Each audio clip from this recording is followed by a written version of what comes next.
Okay. So today we're going to continue with the proof of the recognition principle. And so, we'll review what we're trying to prove. And then, so there was a proof sketch involving like resolutions. And I talked about resolutions in the context of algebra and or classical algebra. And then I'll talk about like what resolutions mean in the sort of monadic context. And to do that, we'll define right functors, and then we'll talk about two-sided bar constructions, and then I'll give a proof sketch of the recognition principle modulo some lemmas, and then next week we'll prove those lemmas and finish the recognition principle, and then yeah, okay, that's the plan. Okay, so the theorem says that if A is a connected algebra over the little n cubes operad, then A is equivalent to a n-fold loop space of some other space X. So, there were lots of different examples of algebras over this operad, like configuration spaces that definitely weren't loop spaces. But the theorem says that, well, if they're connected, then they have to be loop spaces. And the better theorem that we're not going to prove is, in fact, that so if you have a C on algebra, so you have an algebra of a little cubes operad, then pi 0 is naturally a monoid. And then the better theorem, just instead of saying is connected, says if pi 0 is a group. If you have a monoid with one element, then it's automatically a group. So this like is connected sounds like a point set topological condition, but really it's a algebraic condition. It's the condition that pi 0 is a group. Okay, so definitely like pi 0 of configuration spaces in Rn is going to be the natural numbers. Yeah, so whereas like pi 0 of this loop space is going to be a higher homotopy group, so it's going to be a group. And then last time we sketched the proof, so there's these simplicial spaces. So like this first one you're supposed to think of as like a free resolution of A. And then because it's level-wise free, we can use scanning to replace one of, there's still typos. All these C's should have subscripts N's. So on free algebras, we know the theorem is true by sort of a scanning result. So you can replace one of these cube monads with loops and suspension N, and then you can just sort of pull the loops out of geometric realization, and then like this thing here is going to be the X. Yeah. Okay, so the idea is that question today is like, what exactly are these simplicial spaces? And then we'll talk a little bit about how to prove all the steps are equivalences, but we probably won't get that far into proving that. Okay. Any questions about what we're doing? Yeah. Okay. So so we're going to need this. Okay, so let's first just recall, what's a monad? A monad is a functor that has this unit map and a multiplication map, and an algebra over a monad is an object in the underlying category, and a map from the functor evaluated on the algebra to the algebra. So the examples of monads that we're going to care about. So like C is going to be spaces or base spaces, and M is going to be, I guess C for today, usually C is going to be base spaces, and M is going to be the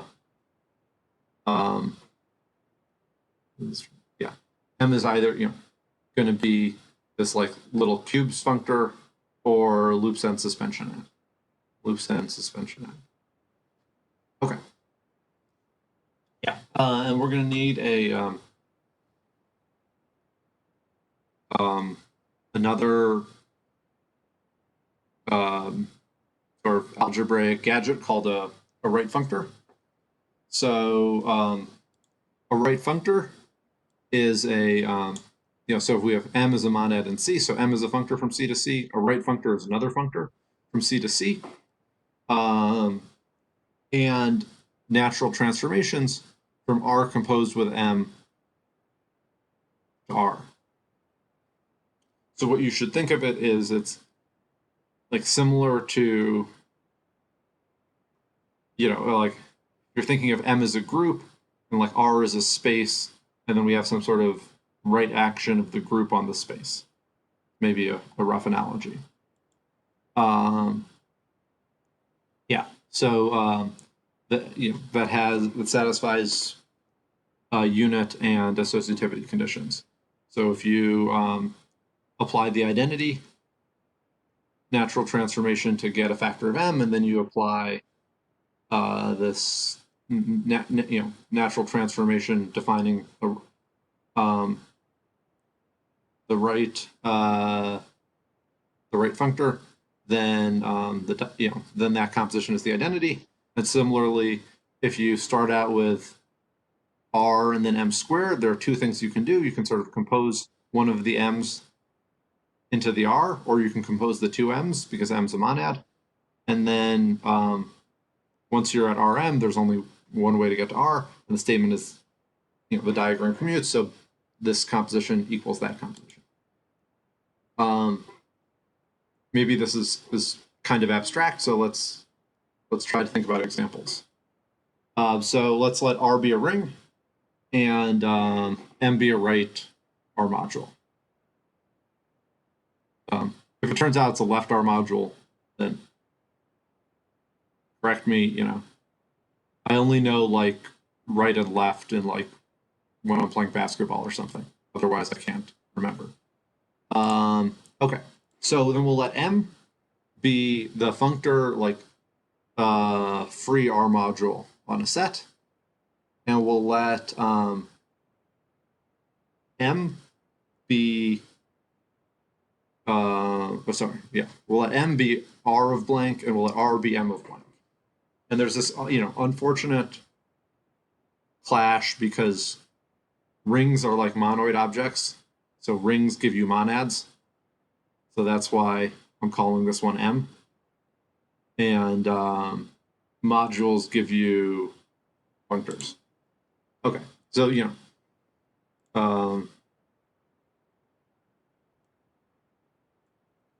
so then the claim is that this R is going to be a right M functor. And so what I'm saying is if you have a formal sum of elements in S with coefficients in R, and then you have a formal sum of those with coefficients in M, you can get a formal sum of things with coefficients in M. Yeah, so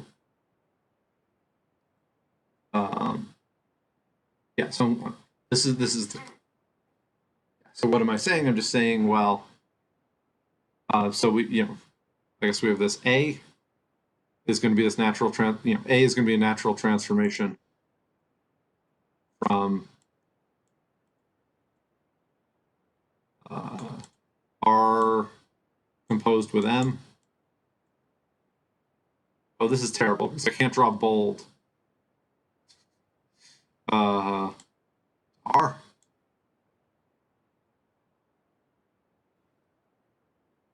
These ones are bold.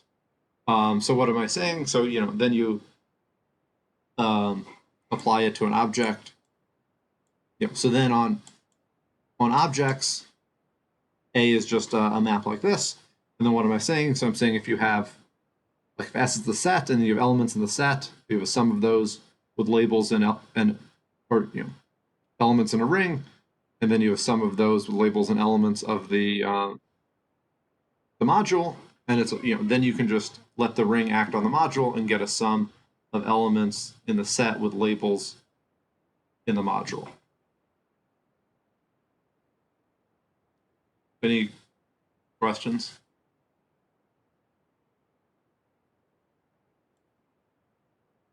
Anyone want to volunteer that they're confused and I did a terrible job with letter choices?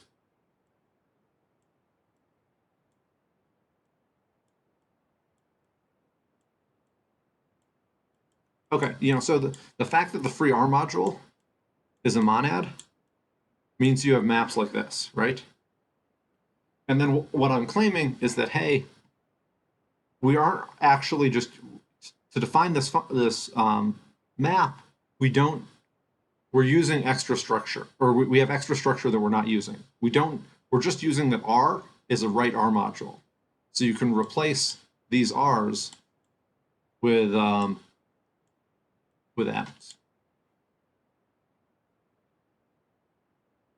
Okay. Here's maybe a topological example. So we'll let, if you fix a manifold, we'll let cubes in the manifold be, so CMK is going to be the space of embeddings of K cubes into M. I guess it doesn't need to be a manifold, but let's think of it as a manifold. And then this gives you, this is a symmetric sequence, so it gives you a functor. So given a space, you get the functor evaluated on the space is just, space X is just cubes in M labeled with points in X. And then the claim is that this is a right functor. So, what's the structure map? So it's going to be a map from cubes in a manifold labeled by cubes in a cube labeled in X to just cubes in a manifold labeled in X. And what do? You just delete the outer cubes.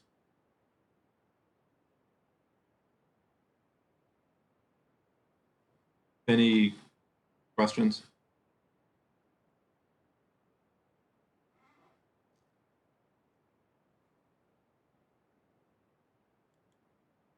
Yeah, I'm so sorry. Could you say that again? My presentation got stuck on the previous slide while you were speaking. So Oh yeah. It's on the correct one now. But... So yeah, so now I'm saying, like, let's fix, some manifold, it doesn't really need to be a manifold, but for most applications of this idea, it'll be a manifold. And then we'll let, so I'm going to define a right Cn functor given a manifold. So Cn is going to be the, Cn is the functor that sends a space to the set of cubes in a cube labeled by that space. And C sub M is going to be the functor that sends a space X to cubes in M labeled in X. So we get the symmetric sequence, which is whose kth space is the space of embeddings of K cubes into M, and then symmetric sequences give you functors. So we get a functor from spaces to spaces, and then the claim is that this is a right functor over Cn. So this is a right little n cubes functor. So what's the structure map? Well, we need a map from this space to that space. And the idea is, like, something in here,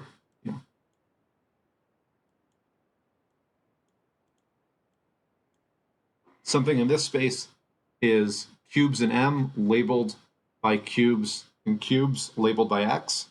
And then something in here is just cubes in M labeled by X. So you can just forget the middle cubes. Got it. Thanks a lot. Okay, yeah. So, and this leads into the definition of factorization homology, which I'm not really going to talk about, but yeah. Okay.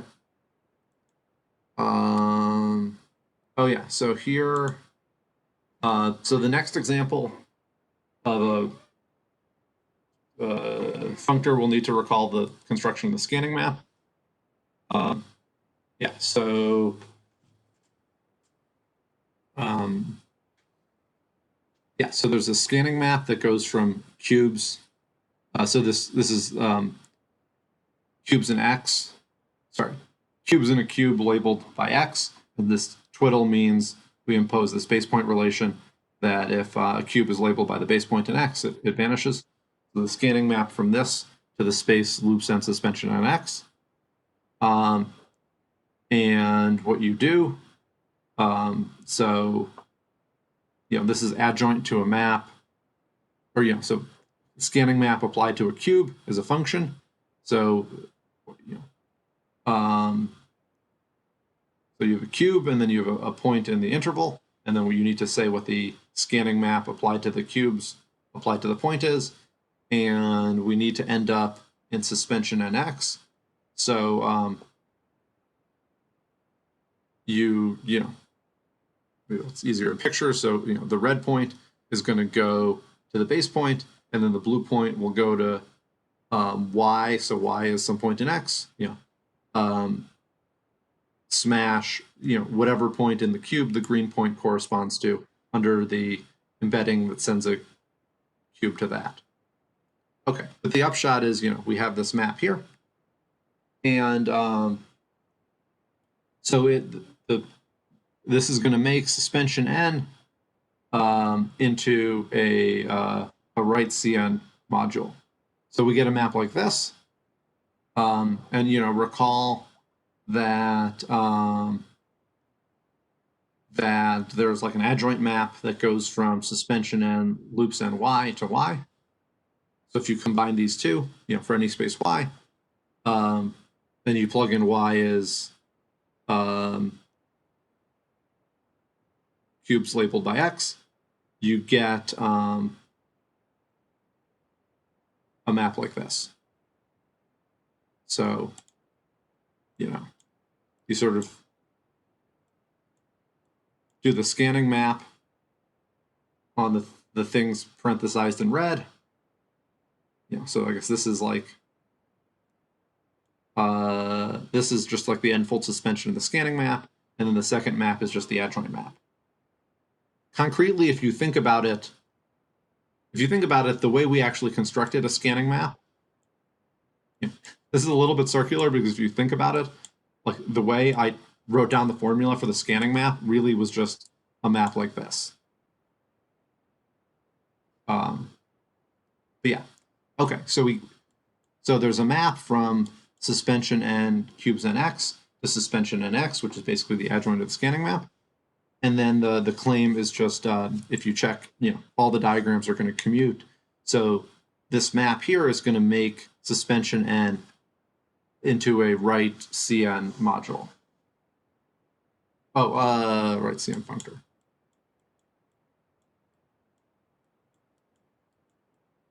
Sorry.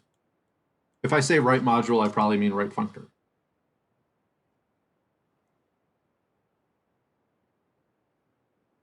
Okay. Any questions? So this example will actually show up. The other ones were just sort of get a flavor for what right functors are. Or this one will show up in the proof of the recognition principle. The other, I'm not saying the other ones aren't important. In some sense, a right module over a ring is more important than anything we're talking about. But it's also like you don't need this fancy language to talk about it. Okay. And maybe here's the next comment. So if you have a right functor and then any other functor, the right functor composed with a right functor is going to be a right functor, a right M functor. Yeah, I mean this, you just write it down, sort of the F goes along for the ride. So then that tells you that loops n suspension n is a right CN functor. As we already knew that suspension n was a right functor. So just composed with some other functor, it's going to be a right functor. Another way of thinking about this is, there's a map of monad. The scanning map is a map of monads. And so, like, if you have a map of monads, then the target becomes a right functor over the domain. This is similar to, like, if you have a map of rings, let's say from R to A is a map of rings, then then A is an R module.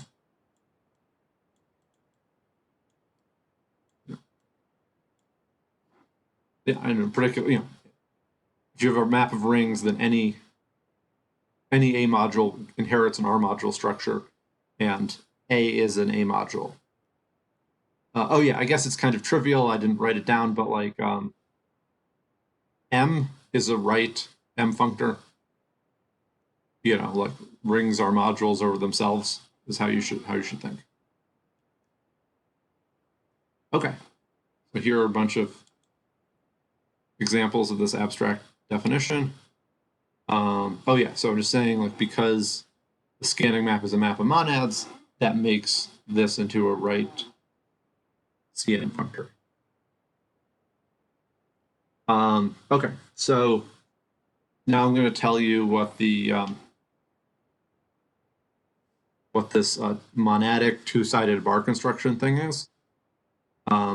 So let's just work in spaces, or base spaces for right now. Any situation where you basically know what geometric realization should mean, you can make this work. So like in chain complexes, one can figure out what geometric realization means. But let's just stick to spaces. Okay, so we're building a simplicial space. So the space of P simplices is going to be R MPA. If you, I forget, did I define like I think I defined the bar construction for, I defined like two-sided bar construction for groups or something, or monoids, maybe. Is that true? Whatever. It's analogous to something that I may or may not have defined. But, okay. So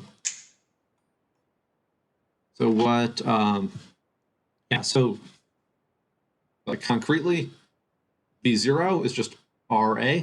So here, R is a right M functor, A is a M algebra, and B1 is RMA. So, I claim that this is going to be a simplicial space. So how do you get maps between B0 and B1? Preferably not Michael or Zach answering.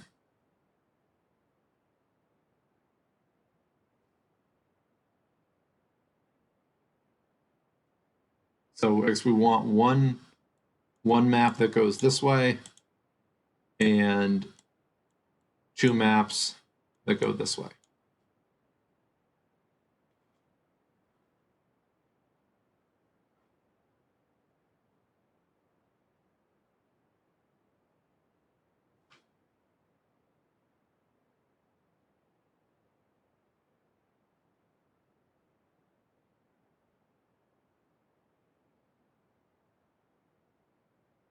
So like what does A being an algebra over M give you?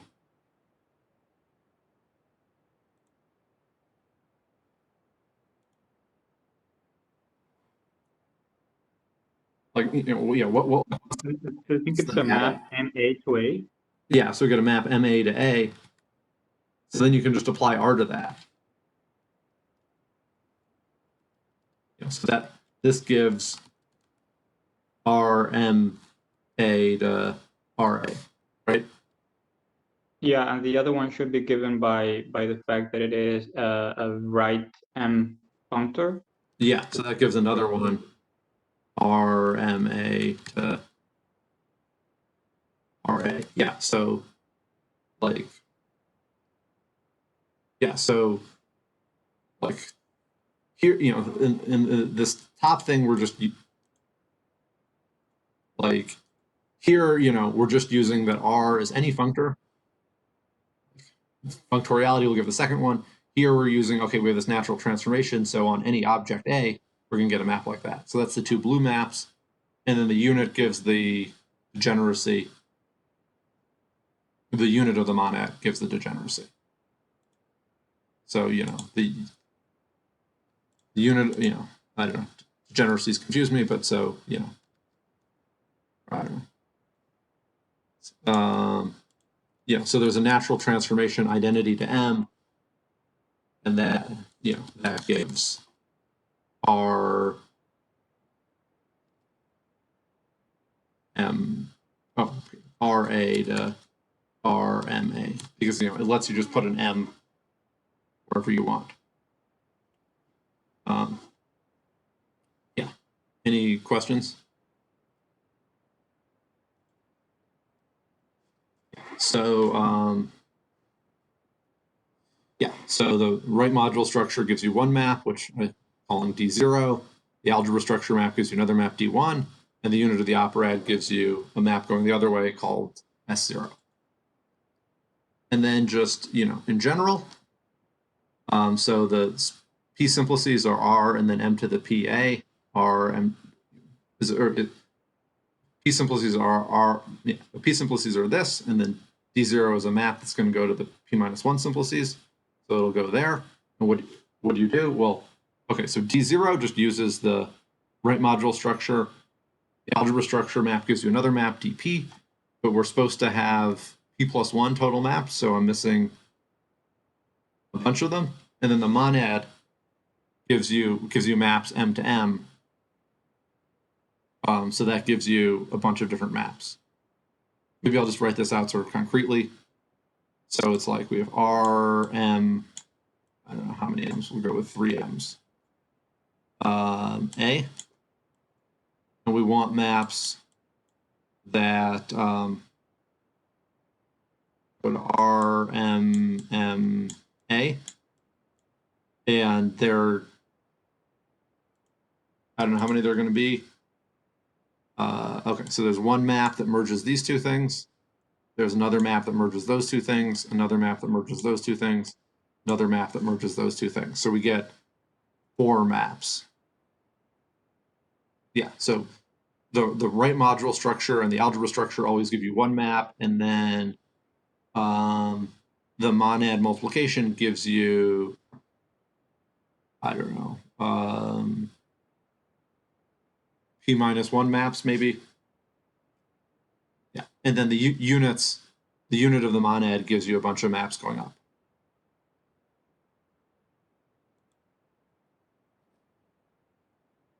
Okay, any questions? So, you know, this is going to be the data of a simplicial space. How do you know they are distinct? I mean, it might not, they don't need to be distinct. They need to satisfy some axioms, which I'm not going to check. But if you sort of write out like what axioms do all of these, oh, this is a typo. It should be an S. So if you say like what relations do these maps need to satisfy? Like it's going to be like associativity and unit conditions. Yeah, so if you look at like, you know, because in general, you don't get, you know, you don't get a simplicial space just by like picking sets of P simplices and then picking a bunch of maps, you know, at random. They need to satisfy certain conditions. But the conditions these maps need to satisfy, if you write it down, it's going to exactly be like associativity and the unit conditions.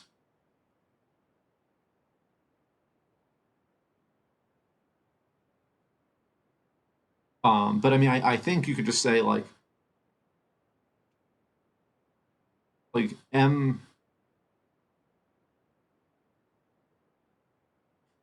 I mean, you could probably come up with some stupid example, like maybe in base or in base spaces, you can just say, okay, let m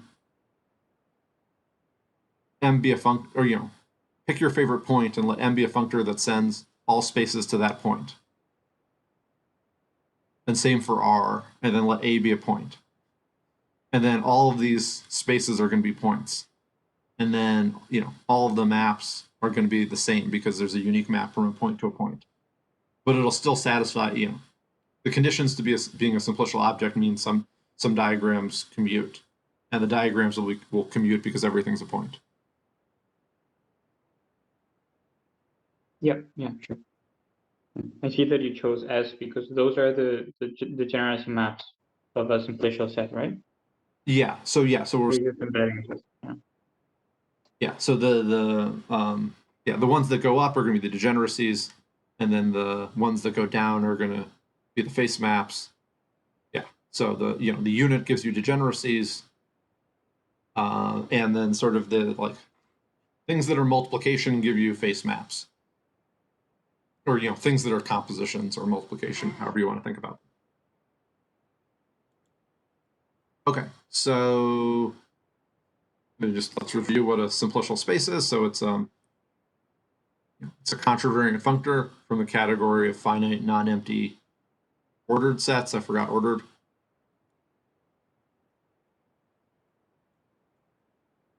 Ordered sets to spaces. And concretely, if you it's a collection of spaces and maps like this. And so, from this sort of functorial language, how do you recover this concrete definition? Well, xp is just the value of the functor on the set 0 through p. And then di is the value of the functor on the unique injection that misses I. And si is the value of the functor on the unique surjection that sends two things to I. Unique order preserving injection, unique order preserving surjection. And then given one of these gadgets, you can geometrically realize it. There's a formula, so you just say hey, for each p simplex, I want an actual simplex, and you glue them together along the face and degeneracy maps. Yeah, and then the theorem is that all these maps that I told you about assemble to satisfy the axioms of being a simplicial space, which we're going to call B bullet RMA. If you say what are the axioms they need to satisfy, well, it needs to assemble to give you a functor from finite non-empty sets to spaces. There's a concrete list of things you can write down, go look at Wikipedia or something for what the axioms are. Oh, okay. And then we're just going to define, without a bullet, we'll just mean the geometric realization. So with the bullet, it's a simplicial space. Without the bullet, it's just a space. And then, you should maybe think, if you want some sort of intuition, you should think that that what is this gadget? It's like the tensor product of A with R over M. And maybe, if some of you like homological algebra or whatever, you could think of it as some derived tensor product. That's what this L means. It's a slogan, so if you don't know what it means, not actually an obstruction. Yeah, so you should sort of think, okay, so how do you build the tensor product? Okay, so it's we have A, and then we have RA, and so what you're sort of doing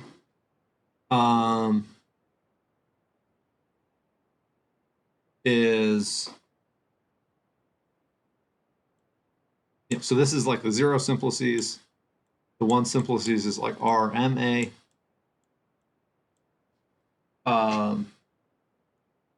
And so the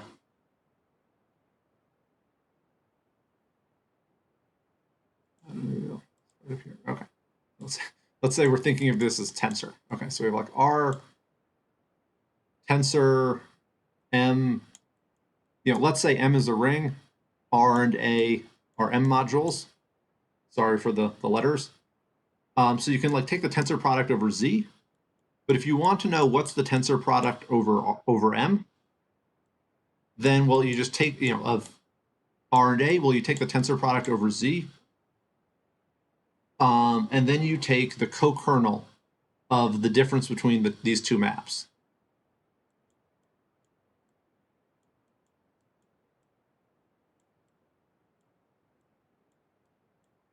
The tensor product over M is like, if you like big words, it co-equalizes the two maps. They'll like let M act on R and let M act on A maps. So somehow, if you want to form the naive tensor product, it's like you just take the zero simplices modulo the difference in the images of the two one simplices. But if you want to sort of be more homotopy invariant, instead of saying they're equal, the images of these two maps are equal, you glue on an interval connecting them. And that's what sort of the geometric realization does. And then there's sort of higher coherence. Anyone wants me to keep talking on this, I can, but it's sort of a, I don't know. It's possible there's someone who finds this enlightening, but maybe it's not super rigorous. We should go back to rigorous math. Okay, so the keep missing these subscript ends. Yeah, so before, so here's the proof sketch, but now I've given things better names. So what we're saying is A is equivalent to CNA, then is equivalent to loops n suspension n, CNA, and then we can pull the loops out of the geometric realization. So this is,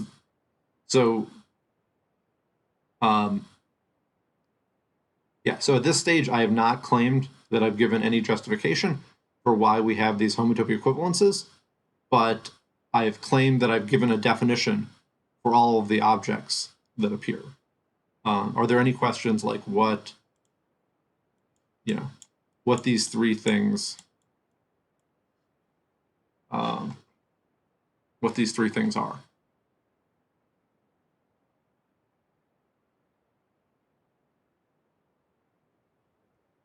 Yeah, this is very silly, but would you remind me how I get a geometric realization? Oh yeah, there was a slide, but I sort of rushed through it. So yeah, so it's given by this formula. So let's for the moment ignore degeneracies, because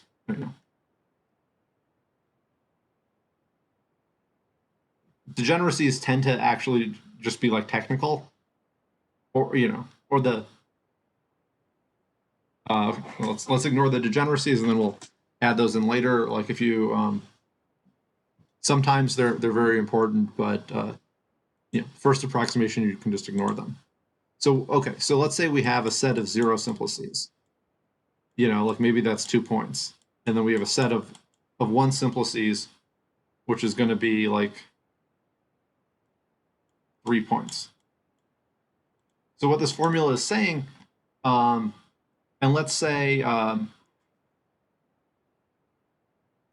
okay, let's say that so we have these two maps. So x1 is the set of one simplices, x0 is the set of zero simplices. So we have these two maps, d0 and d1, from x1 to x0.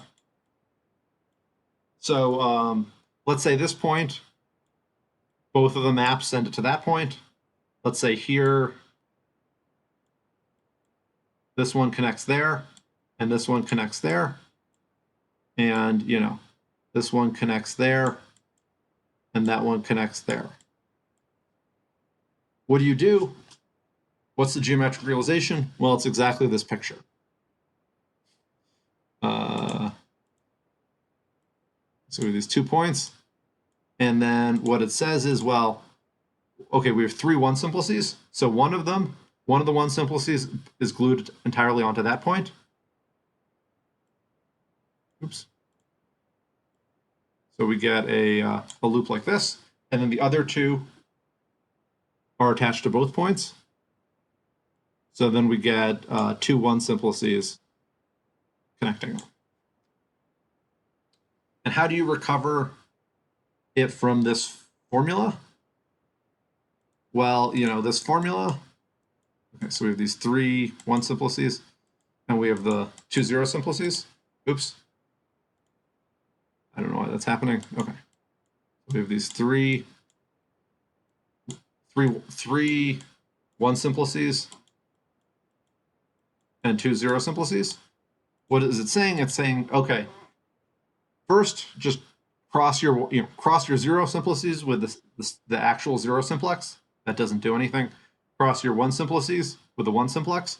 So for each of these points, we get a line. And then what is this equation here says? It says glue the boundary of your one simplex along the face maps. So what does it say? Well, so here it's saying glue these 2 endpoints to that point. For this one, it's saying glue this endpoint to here and that endpoint there. And here it's saying glue this endpoint here and that endpoint there. Does that make sense? Yeah, that's perfect. That makes perfect sense. Yeah. Thank you. I just needed a reminder.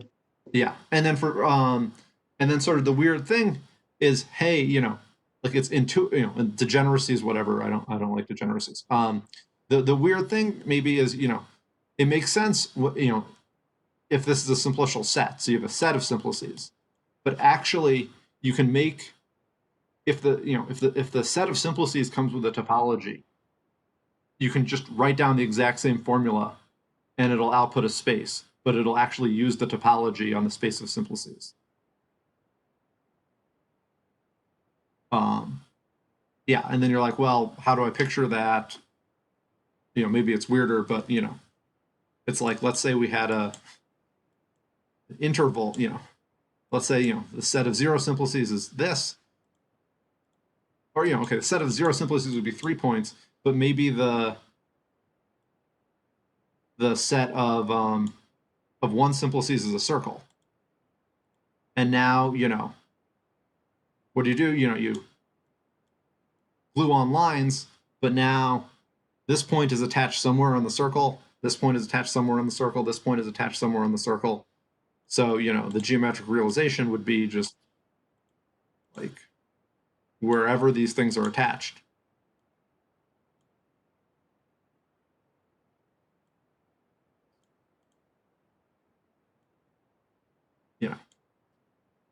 So this, the zero simplices has topology. You can still use the same formula.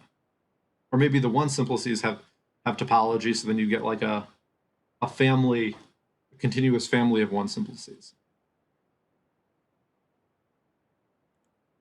Okay. Yeah. Okay. So this is going to be the outline of the proof of the recognition principle. A is going to be equivalent to this thing, which is the free resolution. We apply scanning to get here, and then we commute loops and geometric realizations to get here. And then now this space, here is going to be X. This thing is X. Okay, so an algebra of the little cubes operad is going to be a loop space. And connectedness shows up in the scanning result.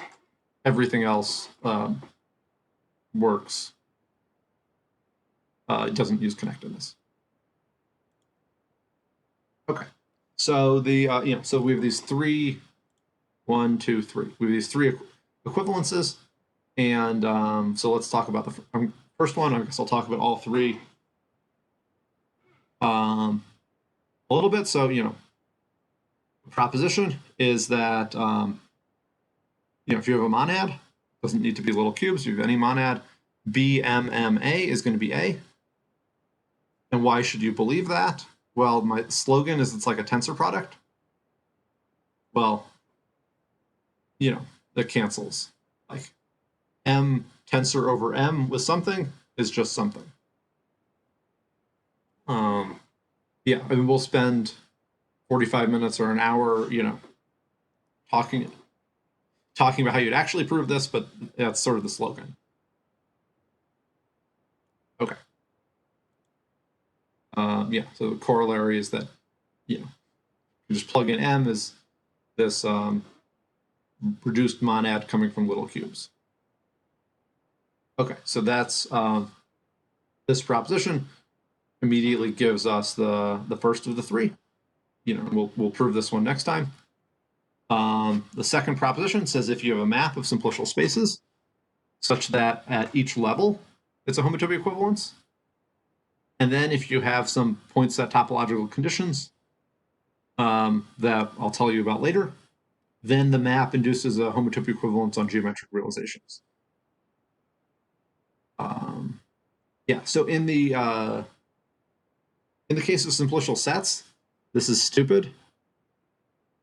Maybe stupid is a word I'm not allowed to say. This is not an interesting theorem because if xp and yp are sets, then being a homotopy equivalence means a bijection. So then if it's a level-wise homotopy equivalence, then it's just an isomorphism of simplicial sets. But in the case of simplicial spaces, it's a non-trivial theorem, and there's some not that surprising, but like slightly hard to state conditions that make it true.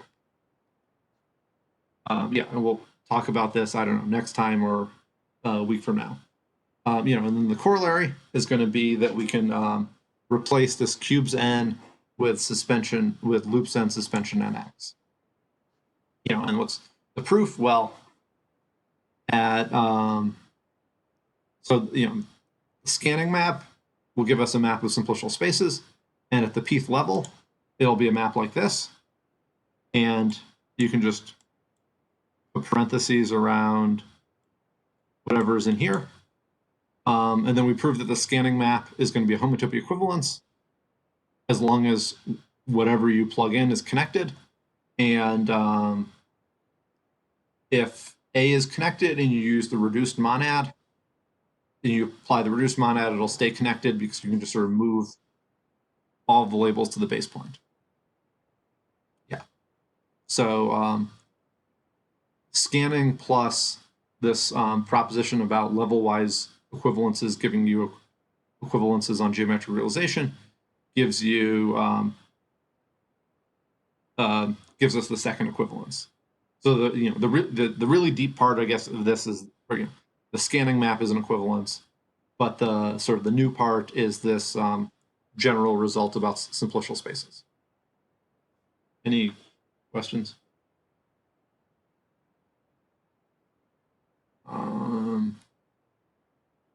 Okay. And then the last thing is that if you have a simplicial space, and if each space of simplices is path connected, then you can pull loops out of geometric realization.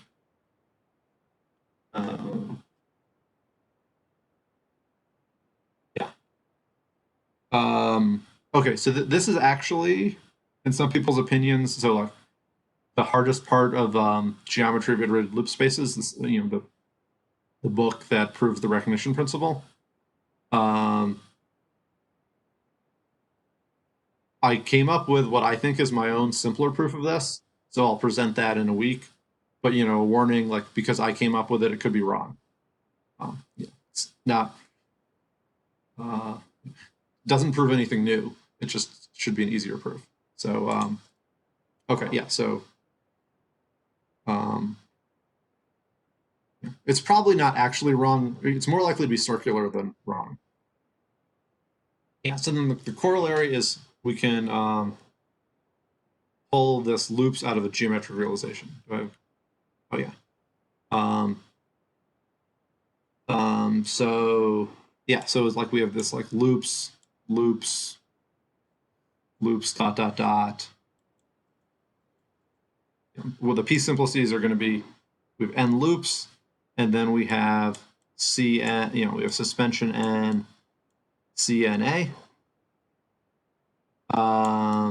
And so how do we pull out the first loops? Well, if you parenthesize it like this, each loops makes your thing one less connected, but each suspension makes it more connected. So I guess the hardest case is we have n-1 loops and n suspensions, and then this is 0 connected. Oops. Let's write a text. Okay, so we have like omega n-1 sigma n cn tilde pa, and so I guess what we need is that what's in the parentheses, we need thing in the parentheses to be 0 connected. And so maybe people don't know the term n connected. Definition: X is n connected if ix equals 0 for less than n. Yeah, so taking suspension raises connectivity by 1, and taking loops lowers connectivity by 1. But so we have one more suspension than we have loops in the parentheses. And then this thing is going to be connected. So actually the thing in the parentheses will be connected and simply connected. And that'll let us pull out the loops. And then once you pull out the first loops, then you do a new parentheses with like with omega n-2, etc., and it'll be even more connected, and it'll be easier to pull out the loops. Yeah, so that's just how you get this corollary from this proposition.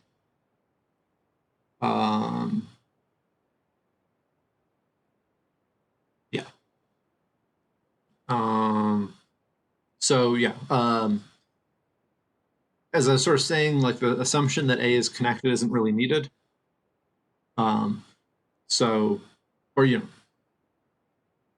Something is needed, but like it's too strong, and this is maybe an avatar of that we didn't actually, at least this step, we don't use that A is connected.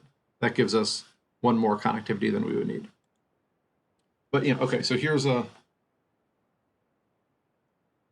question. Why do we need X bullet, or why do we need each XP to be path connected?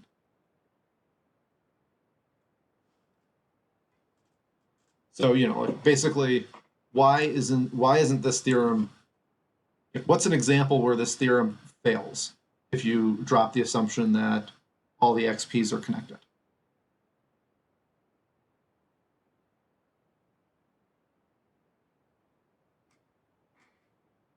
We have 19 minutes, so I'll just wait.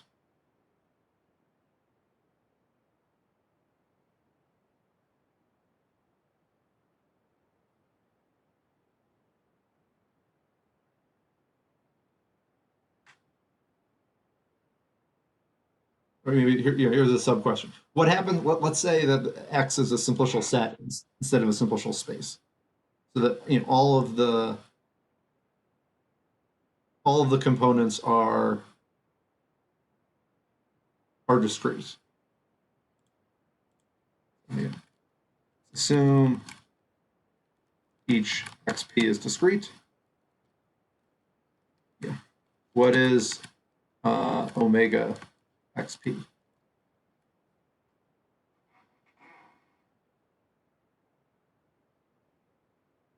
Oh yeah, I guess here, to make sense of this needs to be a simplicial base space, not just a simplicial space. So there's a preferred base point everywhere, and all the maps respect the base point. Yeah. So like, what's the loop space of a discrete set?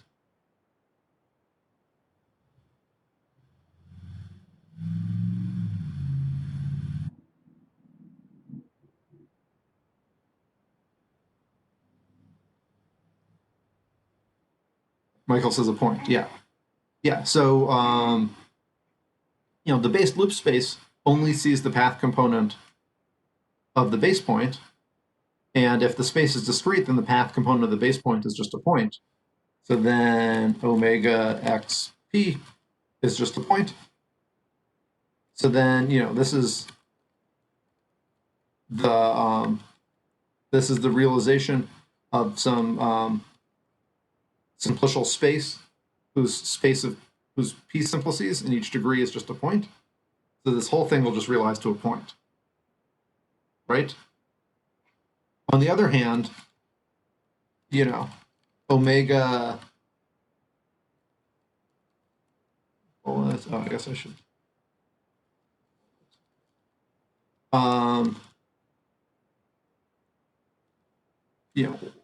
Why is this thing not necessarily a point? Well, when you do the geometric realization, you could get like something that is homotopic to a circle or something. Yeah, so I mean, you can make this up to homotopy. You can make this any space. So for example, maybe this is S1. So omega S1.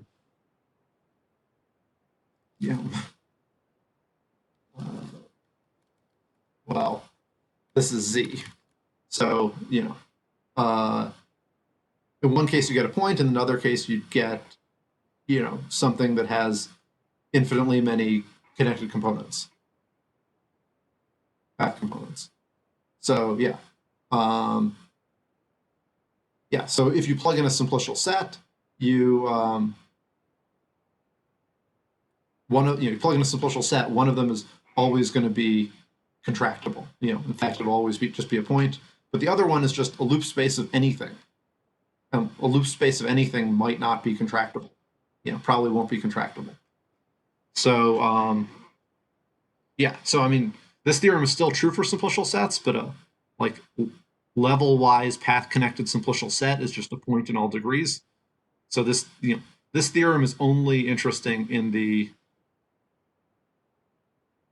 case of simplicial spaces. Basically, the idea is that maybe philosophically, like if you take loops, it only knows about the path component of the base point. So if this is somehow this theorem is true in a context when taking loops doesn't lose information. So if y is path connected, taking loops doesn't throw out information about y. But when it's not path connected, taking loops throws out information. So so that's maybe came up with an explicit example, but also a sort of philosophical reason why you would only expect this for path connected spaces. So it's not just like a completely formal thing. Of course, just like things commute with geometric realizations. So if you're a category person, like a geometric realization is like a colimit or a homotopy colimit or something, and loop space is a homotopy limit. And it's very easy to commute limits and limits, and easy to commute colimits and colimits, but it's harder to commute limits and colimits.